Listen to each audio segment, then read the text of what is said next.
ನಮಸ್ಕಾರ.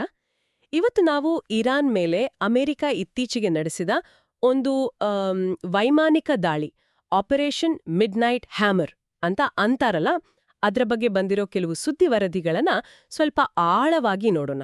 ಹ.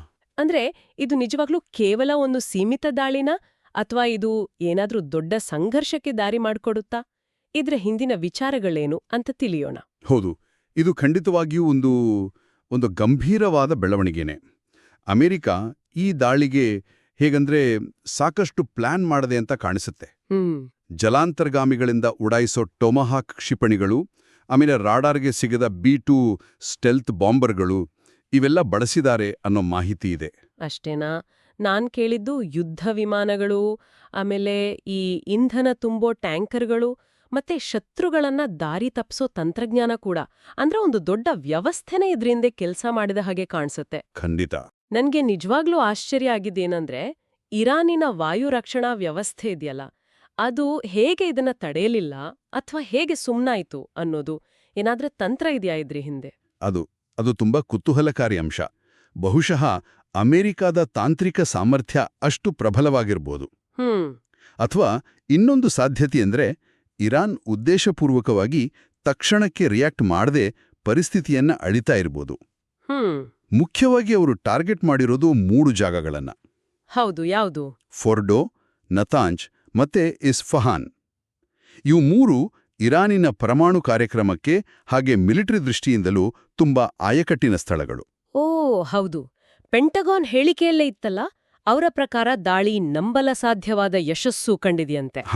ವಿಶೇಷವಾಗಿ ಆ ಬಂಕರ್ ಭೇದಕ ಬಾಂಬ್ಗಳು ಅಂತಾರಲ್ಲ, GBU-57 MOPs, ಅವುಗಳನ್ನ ಬಳಸಿದ್ದಾರೆ ಅಂದ್ರೆ. ಹೌದು. ಅಂದ್ರೆ ಭೂಮಿಯೊಳಗಡೆ ತುಂಬಾ ಆಳದಲ್ಲಿರೋ ಕಟ್ಟಡಗಳನ್ನೇ ಗುರಿ ಮಾಡಿದ್ದಾರೆ ಅಂತಾಯ್ತು. ಸರಿ, ಇದರ ಅರ್ಥ ಏನು ಅಂದ್ರೆ, ಅಮೆರಿಕದ ಗುರಿ ಇರಾನ್ನ ಪರಮಾಣು ಸಾಮರ್ಥ್ಯವನ್ನೇ ಕುಗ್ಗಿಸೋದು. ಅದರಲ್ಲೂ ಭೂಗತವಾಗಿ ಸುರಕ್ಷಿತವಾಗಿ ಇಟ್ಟಿರಬಹುದಾದ ಸೌಲಭ್ಯಗಳನ್ನೇ ನಾಶ ಮಾಡೋದು. ಇದು ಕೇವಲ ಸಾಮಾನ್ಯ ಸೇನಾ ನೆಲೆಗಳ ಮೇಲಿನ ದಾಳಿ ತರ ಅಲ್ಲ, ಇದು ನೇರವಾಗಿ ಅವರ ಪರಮಾಣು ಆಕಾಂಕ್ಷೆಗಳ ಮೇಲೆ ಮಾಡಿದ ದಾಳಿ. ಇದಕ್ಕೆ ಪ್ರತಿಕ್ರಿಯೆಗಳು ಕೂಡ ಅಷ್ಟೇ ಬೇಗ ಬಂದಿದೆ. ಈಗ ಇಸ್ರೇಲ್ ನೋಡಿ ಅವರಿದನ್ನ ಹೊಗಳಿದ್ದಾರೆ, ಅದು ಸಹಜ ಬಿಡಿ. ಹೌದು. ಆದ್ರೆ ವಿಶ್ವಸಂಸ್ಥೆ, UN ಸೆಕ್ರೆಟರಿ ಜನರಲ್ ಮತ್ತೆ ಬೇರೆ ದೇಶಗಳ ನಾಯಕರೆಲ್ಲ ತಕ್ಷಣಕ್ಕೆ ಪರಿಸ್ಥಿತಿ ಉಲ್ಬಣ ಆಗದ ಹಾಗೆ ನೋಡ್ಕೊಳ್ಳಿ ಅಂತ ಒಂದು ರೀತಿ ಎಚ್ಚರಿಕೆ ಕೊಟ್ಟಿದ್ದಾರೆ. ಸಂಘರ್ಷ ಹರಡುತ್ತೆ ಅನ್ನೋ ಭಯ ಎಲ್ಲರಿಗೂ ಇದೆ. ನಿಜ. ಇನ್ನೊಂದ್ ಕಡೆ ಇರಾನ್ ಏನಂತಿದೆ ಅಂದ್ರೆ, ಇದು ಅಂತಾರಾಷ್ಟ್ರೀಯ ಕಾನೂನಿನ ಸ್ಪಷ್ಟ ಉಲ್ಲಂಘನೆ, ಇದಕ್ಕೆ ನಾವು ಸರಿಯಾದ ಪ್ರತಿಕಾರ ತೀರಿಸ್ಕೊಳ್ತೀವಿ ಅಂತ ಹೇಳಿದೆ. ಹೌದು. ಮತ್ತೆ ಅಮೆರಿಕದ ಅಧ್ಯಕ್ಷ ಟ್ರಂಪ್ ಕೂಡ ಇರಾನ್ ಮಾತುಕತೆಗೆ ಮುಂದೆ ಬರದೇ ಇದ್ರೆ ಇನ್ನೂ ಹೆಚ್ಚಿನ ದಾಳಿಗಳಾಗ್ಬೋದು ಅಥವಾ ಆಡಳಿತ ಬದಲಾವಣೆ ಬಗ್ಗೆನೂ ಯೋಚಿಸ್ಬೋದು ಅನ್ನೋ ಹಾಗೆ ಒಂದು ಎಚ್ಚರಿಕೆ ಕೊಟ್ಟಿದ್ದಾರೆ. ಇದು ಪರಿಸ್ಥಿತಿಯನ್ನ ಇನ್ನಷ್ಟು ಕಾಂಪ್ಲಿಕೇಟ್ ಮಾಡುತ್ತೆ. ಅದೇ ಅಮೆರಿಕದ ಅಧಿಕಾರಿಗಳು ಇದು ಸೀಮಿತ ಕಾರ್ಯಾಚರಣೆ ಅಂತ ಪದೇ ಪದೇ ಹೇಳ್ತಿದಾರಲ್ಲ, ಹಾಗಿದ್ರೂ ಪರಮಾಣು ತಾಣಗಳ ಮೇಲೆ ದಾಳಿ ಮಾಡೋದೇ ಒಂದು ದೊಡ್ಡ ಹೆಜ್ಜೆ ಅಲ್ವಾ? ಖಂಡಿತವಾಗಿಯೂ. ಇರಾನ್ ಹೇಗೆ ಪ್ರತಿಕ್ರಿಯಿಸಬಹುದು? ನೇರವಾಗಿ ಅಮೆರಿಕದ ಮೇಲೆ ದಾಳಿ ಮಾಡೋ ಧೈರ್ಯ ಮಾಡ್ತಾ ಅಥವಾ ತಮ್ಮ ಬೆಂಬಲಿತ ಗುಂಪುಗಳ ಮೂಲಕ, ಅಂದ್ರೆ ಪ್ರಾಕ್ಸಿಗಳ ಮೂಲಕ ಮಧ್ಯಪ್ರಾಚ್ಯದಲ್ಲಿರೋ ಅಮೆರಿಕಾದ ಆಸ್ತಿಗಳನ್ನ, ನೆಲೆಗಳನ್ನ ಟಾರ್ಗೆಟ್ ಮಾಡ್ಬೋದಾ? ಅದೇ ಈಗಿರೋ ದೊಡ್ಡ ಪ್ರಶ್ನೆ. ಇರಾನ್ ನೇರ ಸಂಘರ್ಷಕ್ಕಿಳಿಯುತ್ತಾ ಅಥವಾ ಪರೋಕ್ಷ ಯುದ್ಧ ತಂತ್ರ ಬಳಸ್ತಾ ಗೊತ್ತಿಲ್ಲ. ಸೈಬರ್ ದಾಳಿಗಳು ಕೂಡ ಒಂದು ಆಪ್ಷನ್ ಆಗಿರಬಹುದು. ಹೌದು, ಅದು ಕೂಡ ಸಾಧ್ಯ. ಈ ಮಧ್ಯೆ ಯುರೋಪಿಯನ್ ಯೂನಿಯನ್ನು, ಚೀನಾ, ರಷ್ಯಾ ಇವರೆಲ್ಲ ಸ್ವಲ್ಪ ಸಂಯಮದಿಂದಿರಿ, ಮಾತುಕತೆ ಮಾಡಿ ಅಂತ ಎರಡೂ ಕಡೆಯವ್ರ ಮೇಲೂ ಒತ್ತಡ ಹಾಕ್ತಿದ್ದಾರೆ. ಹಾಗಾದ್ರೆ ರಾಜತಾಂತ್ರಿಕತೆ ಇಲ್ಲಿ ಕೆಲಸ ಮಾಡ್ತಾ? ಅದಕ್ಕೆ ಈಗ ನಿಜವಾದ ಪರೀಕ್ಷೆ, ಒಂದು ಪೂರ್ಣ ಪ್ರಮಾಣದ ಯುದ್ಧವನ್ನ ತಡೆಯಲು ಸಾಧ್ಯವಾ ಅಂತ ನೋಡ್ಬೇಕು.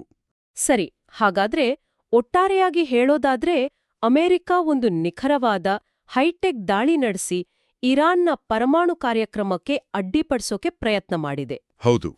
ಅವರು ಇದು ಸೀಮಿತ ಉದ್ದೇಶ ಅಂತ ಹೇಳಿದ್ರು, ಇದು ಅಂತಾರಾಷ್ಟ್ರೀಯ ಮಟ್ಟದಲ್ಲಿ ಒಂದು ರೀತಿಯ ಆತಂಕ ಹುಟ್ಟಿಸಿದೆ. ಇರಾನ್ನಿಂದ ಪ್ರತಿಕಾರದ ಮಾತುಗಳು ಕೇಳಿಬರ್ತಿವೆ, ಮತ್ತೆ ಸಂಘರ್ಷ ಹೆಚ್ಚಾಗೋ ಅಪಾಯನೂ ಇದೆ. ಹೌದು, ಇಲ್ಲಿ ಮುಂದೆ ಸ್ಪಷ್ಟವಾದ ಟೆನ್ಷನ್ ಇದೆ. ಒಂದ್ ಕಡೆ ಪರಮಾಣು ಹರಡೋದನ್ನ ತಡೆಯೋ ತಕ್ಷಣದ ಗುರಿ, ಇನ್ನೊಂದ್ ಕಡೆ ಇಡೀ ಪ್ರದೇಶದ ಶಾಂತಿಯನ್ನೇ ಕದಡೋ ದೊಡ್ಡ ರಿಸ್ಕ್. ಅಂತಾರಾಷ್ಟ್ರೀಯ ಸಮುದಾಯದ ಒತ್ತಡ ಎಷ್ಟರ ಮಟ್ಟಿಗೆ ಪರಿಣಾಮ ಬೀರುತ್ತೆ ಅನ್ನೋದ್ರ ಮೇಲೆ ಎಲ್ಲವೂ ನಿಂತಿದೆ ಈಗ. ಈ ಚರ್ಚೆಯನ್ನ ಮುಗಿಸೋ ಮುಂಚೆ ನನಗೊಂದು ಕೊನೆಯ ಪ್ರಶ್ನೆ ಕಾಡ್ತಿದೆ. ಈ ದಾಳಿಯಲ್ಲಿ ಬಳಸಿರೋ ತಂತ್ರಜ್ಞಾನ, ಆಮೇಲೆ ಅವ್ರು ಹೇಳಿರೋ ಸೀಮಿತ ಗುರಿಗಳು, ಇವೆಲ್ಲ ಗಮನಿಸಿದ್ರೆ ಕೇವಲ ಪರಮಾಣು ವಿಷಯವನ್ನ ಬಿಟ್ಟು ತೆರೆಮರೆಯಲ್ಲಿ ಬೇರೆ ಏನಾದ್ರೂ ಲೆಕ್ಕಾಚಾರಗಳು ನಡೀತಾ ಇರ್ಬೋದಾ? ಖಂಡಿತ ಇರ್ಬೋದು. ಅಂದ್ರೆ ಅಮೆರಿಕಾದ ದೀರ್ಘಕಾಲೀನ ಕಾರ್ಯತಂತ್ರ ಏನು? ಇರಾನ್ನ ಮುಂದಿನ ಪ್ರತಿಕ್ರಿಯೆಗಳನ್ನ ಪ್ರಭಾವಿಸೋ ಬೇರೆ ಅಂಶಗಳೇನಿರ್ಬೋದು? ಇದ್ರ ಬಗ್ಗೆ ನಮ್ಮ ಕೇಳುಗರು ಕೂಡ ಯೋಚಿಸ್ಬೇಕಾದ ವಿಷಯ.